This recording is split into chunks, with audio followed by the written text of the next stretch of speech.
Now let's understand कि DILR के लिए प्रैक्टिस कैसे करें, बिकॉज यार मैं अगर तुझे पूछूंगा ना क्वांट्स के लिए कैसा करना है तो मतलब क्या ही बताएंगे. मतलब I understand like you are like topper all India rank holder now, but before we move head I want to understand कि LRDI की प्रिपरेशन एक बच्चा normally, so I don't want to make this session C2C specific and C2C marketing kind of thing. I don't want to do that.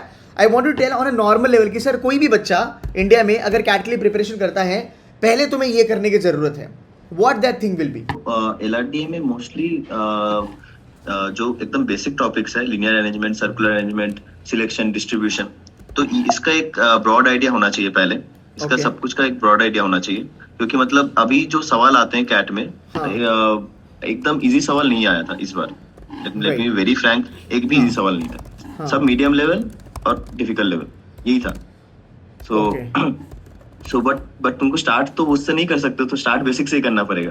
सो हर एक chapter को उठाओ, वो chapter के उस चैप्टर के ऊपर सोनली एक चैप्टर के ऊपर ही 25-30 सेट सॉल्व करो. एक एक चैप्टर का लिनियर अरेंजमेंट हो जाए, सर्कुलर अरेंजमेंट हो जाए, सिलेक्शन हो, डिस्ट्रीब्यूशन हो, वेन डायग्राम हो, सबका पहले बेसिक कवर होना चाहिए सबका. वो ऐसे सेट्स मत उठाओ जहाँ पे दो टॉपिक का मिक्स वाला क्वेश्चन है, जैसे डिस्ट्रीब्यूशन और वेन डायग्राम एक साथ दे दिया, तो ऐसे सवाल पहले मत उठाओ. ऐसे कैट में आएगा, ऑब्वियसली आएगा, एकदम नो डाउट आएगा, आ ही सकता है, बट ये इससे स्टार्ट मत करो. True that. जब सब कुछ का 5-6-7 चैप्टर का बेसिक्स क्लियर हो जाएगा, सबका 25-30 सेट लगा लोगे, तब तुम मिक्स वाला सेट्स कर सकते हो. टेबल्स के साथ कर सकते हो, अरेंजमेंट के साथ कर सकते हो, बहुत कुछ का एक साथ सपोज सर्कुलर अरेंजमेंट और डिस्ट्रीब्यूशन एक साथ कर दिया, बहुत कुछ का सेट बन सकता है. सो उसके बाद एक के बाद एक नए सेट स्टार्ट करो एट देन अराउंड जून जुलाई महीने से ही, जब तुम्हारा बेसिक्स पूरा कवर हो जाए. अभी अगर स्टार्ट करो तो मैक्सिमम 3-4 महीने में तुम्हारा बेसिक्स तो क्लियर हो ही जाएगा आराम से. सो आफ्टर दैट क्या नाम, जितना सारे नए सेट सॉल्व कर सकते हो ना, एकदम नए मतलब जितना तुम मतलब यूनिकली डेवलप करो ना, खुद से भी डेवलप करने का कोशिश करो कि ये ऐसा अगर हो गया तो कैसा सेट बनेगा. ऐसे खुद जब सोचने लगोगे ना, तब एक मतलब खुद ब खुद तुम्हारा लेवल अप होता जाएगा. सो LRD में पूरी है कि मतलब चैप्टर खत्म हो जाता है, जल्दी हो जाता है. मैक्सिमम कितने ही चैप्टर है LRD में, 8-9 चैप्टर होगा, 10 चैप्टर होगा, उससे ज्यादा तो होगा नहीं. सो चैप्टर खत्म करना इम्पोर्टेंट नहीं है, बट वो जो थिंकिंग, जो तुममें जो क्रिएटिविटी आएगा, वो इम्पोर्टेंट है. जो सोचने की ताकत होना चाहिए. हाँ, कि मैं खुद ही इमेजिन कर पाऊँ कि ऐसा सेट भी बन सकता है करके. सो ये अगर डेवलप हो गया, then LRD is no big deal हो जाता है. यार देखो ये चीज़ें ना, सैनदीप जो आपको बोल रहे हैं, आपने मेरे वीडियोस में भी देखी होगी, and I am very sure Sandeep ने भी ये कहीं ना कहीं सुनी होगी कि ये करना बहुत ज़रूरी है. आप पहले 2 महीना काफ़ी है बेसिक उड़ाने के लिए सैनदीप? एकदम 2-3 महीने मैक्स. एंड देन उसके बाद आप थोड़ा डिफिकल्टी लेवल बढ़ाओ. बट यहाँ पे ना बच्चा लोग थोड़ा सा गलत जाता है. जो बच्चों को कैट निकालना होता है या फिर DLR निकालना होता है, see you can not just sit down and do the DILR का सेट्स. नहीं आया, flip the page and see the answers. ऐसा नहीं होगा. आप जब खुद सॉल्व करोगे, खुद थोड़ा सा R&D करोगे कि अच्छा ये इस तरीके से पूछा गया है, इसमें और क्या क्या चेंजेस हो सकते थे, इसको और डिफिकल्ट कैसे बनाया जा सकता था, इसका पैटर्न क्या है, इसका फॉर्मेट क्या है, जितना ज़्यादा तुम दिमाग लगाओगे, अगले आने वाले 8-7 महीने जितने भी आपके पास अभी फिलहाल बचे हुए हैं, trust me DILR can be a cakewalk. So आज भले आप बोलोगे सर मेरे को लास्ट ईयर 30% आया, 40 आया, 50 आया, जो भी आया, अगर आप बेसिक लेवल पे करते हो, so one set can actually fetch you around about 93, 94, 95% also. इतना उसमें पोटेंशियल है. सो आप देखो, आपका एक जो मेहनत है वो बहुत ज़्यादा है, पर एंड में उसका जूस निकलेगा.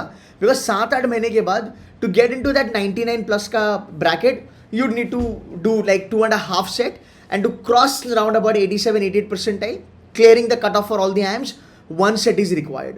बट हड़बड़ी नहीं करनी है. जैसे सैनदीप ने कहा कि 25 सेट करो, पर डेप्थ में करो. बाद में विड्थ आप कर सकते हो, पर अगर आप एक टॉपिक लोगे, जैसे गेम्स एंड टूर्नामेंट्स है, सेट थ्योरी है, शैंकी सर ने जो पढ़ाया है, उसको डिटेल में करो. ऐसा करो कि भाई रात के 3 बजे भी अगर कोई पूछा ना, तो एटलीस्ट मुझे पता चलेगा. इतना अगर मैं सॉल्व भी ना कर पाऊँ, बट आई शुड नो कि सर ये सेट 3 वाला डिफिकल्ट है, ये लेट हुएगा, और ये सेट 3 वाला ईजी है, इसमें मजा आएगा, इसमें फुल मार्क्स मिलेगा. So what he has said right now is an absolute truth कि आपको खुद से ज़्यादा परमुटेशन कॉम्बिनेशन करना है, खुद को चैलेंज करना है, तभी माता आपका खुलने वाला है। एंड आपके पास 8 महीने हैं भाई, कोई लोड नहीं है, इतना भागना कुछ ज़रूरी नहीं है। Go step by step, step by step. Rather I tell you, Sandeep can correct me if I am wrong, 8 topic अगर हम पकड़ते हैं सैनदीप, ठीक है, उसमें पकड़ लो सेट थ्री आ गया, गेम्स एंड टोर्ना आ गया, कॉम्बिनेशन आ गया, वगैरह वगैरह, अरेंजमेंट्स वगैरह वगैरह आ गया। अगर तुम्हें एक टॉपिक भी 1 महीने में मास्टर करूँ तो भी 8 महीने में काम बन जाएगा यार। आराम से। 8 नहीं, ज़्यादा महीने बाकी, 9 महीने बाकी है, 9-10 महीने वही। बाकी है ना। सो लास्ट का 1 महीना तो मैं कह रहा हूँ, नवंबर की लास्ट वीक में आपकी एग्जाम होगी। आज हम जनवरी मान लो खत्म हो गया, 10 महीने आपके पास बचे हुए हैं, 9 महीने। लास्ट के जो 1-1.5 महीना मॉक्स खेलेंगे, पर उसके पहले आपकी पढ़ाई हो सकती है। सो अगर आप अभी चालू करते हो, अब तो बहुत ज़्यादा फायदे में हो। एंड दोज जो have already given CAT examination last year 23 and जिनका स्क्रू अप हो गया, ठीक है, मैं आपका 1-to-1 लगाऊंगा सैनदीप के साथ। I want to sit with Sandeep के साथ बाकी भी C2C मेंटर्स के जो टॉपर्स है वो भी आपके साथ आएंगे, बैठेंगे, और वो आपको कहेंगे कि भाई आप ये करो, ये करो, ये करो। ये आप लोगों के बीच में सेशन होगा, उसका भी फ़ायदा लेना आने वाले दिनों में, ठीक है। 2 months to get hold on basics. 2 महीने के बाद क्या करना चाहिए? अगर कोई रिपीटर है उसमें क्या करना चाहिए फिलहाल? अगर कोई रिपीटर है तो मतलब वो डिपेंड करता है रिपीटर कैसा है। अगर कोई 90+ परसेंटाइलर है, हाँ, then he can start with sectionals, he can start with good level sets। अगर 90+ परसेंटाइलर है, ये दिमाग में रखना पड़ेगा। अब सब रिपीटर एक जैसा तो नहीं होता। वेरी अब स्मार्ट। अब अगर जो 70-80 परसेंटाइलर है तो उनको पहले बेसिक्स क्लियर करना चाहिए। True, very true, very true. हाँ, उनका सेम एज अ फ्रेशर जैसा है, वैसे ही Yes, उनका yes, yes. होना चाहिए। हाँ, एकदम। Absolutely. एंड अगर हम बात करेंगे, let's say somebody who's got round about 96-97 this time, उनका क्या टारगेट होना चाहिए अगले 9 महीने में? 96-97 परसेंटाइलर अगर है तो ऑब्वियसली मतलब उसका लेवल अच्छा है, तो मॉक्स मतलब देना चालू करो। हाँ, मॉक्स देना चालू कर दो। मतलब इसमें और कोई मतलब क्योंकि ऑलरेडी सब चैप्टर ऑलरेडी हो ही गया होगा, ये मैं एज्यूम कर रहा हूँ, क्योंकि 97% नहीं तो नहीं आएगा। सो मतलब अच्छे लेवल के सेट्स उठाओ, मतलब जो मीडियम और डिफिकल्ट लेवल के सेट्स है, रोज प्रैक्टिस करो, सेक्शनल्स दो, मॉक्स हफ्ते में 2 बार दो, बस वही है, बेस्ट वही है। बेस्ट है। And I think mostly 94-95 percentile जिनको DLR में भी आया होगा, मेरे ख्याल से उन लोगों ने अच्छा पढ़ाई करा होगा, पर थोड़ा सा EQ उनका थोड़ा सा गड़बड़ा गया होगा, इमोशनल इम्बैलेंस थोड़ा हुआ होगा, नर्वस हो गए होंगे, थोड़ा बहुत गलत सेट वगैरह ले लिया। आई थिंक वो स्ट्रैटेजी वाला पार्ट है, ठीक है, फेयर इनफ। LRDI के कितने सेक्शंस मॉक्स लगाए थे कुल मिला के सब कुछ? LRTI का सेक्शनल ज्यादा नहीं लगाया था, मॉक्स में ही जो किया था मोस्टली। सेक्शनल्स होगा 40-50 होगा, उससे ज्यादा नहीं। अच्छा, at one thing I want to understand, C2C का मॉक्स वगैरह पकड़ के, बाकी का भी लोगों का मॉक्स वगैरह पकड़ के, तूने कैट 23 के लिए फुल लेंथ मॉक्स कितने लगाए थे? 40, 50, 60, 70 कितने थे? Full length मॉक्स was 78। Full length मॉक्स 78, full length मॉक्स, my goodness. And ये प्रॉपर टाइप लगा के करे थे तूने? हाँ, प्रॉपर 2 घंटा proper 2। My God. And proper analyse also इसको करा था? या लाइक 2 घंटे का पेपर अगर मैं दे रहा हूँ तो 2 घंटे के ज्यादा ही हमको एनालाइज करने में लगता था। लाइक 3 आवर्स दे दिया, 3-4 आवर्स।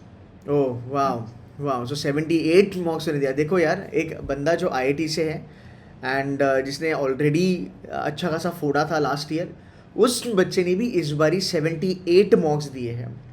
सो यार, your mocks are going to be sacred thing, so make sure that आप मॉक्स पे बहुत ज़्यादा फोकस करेंगे।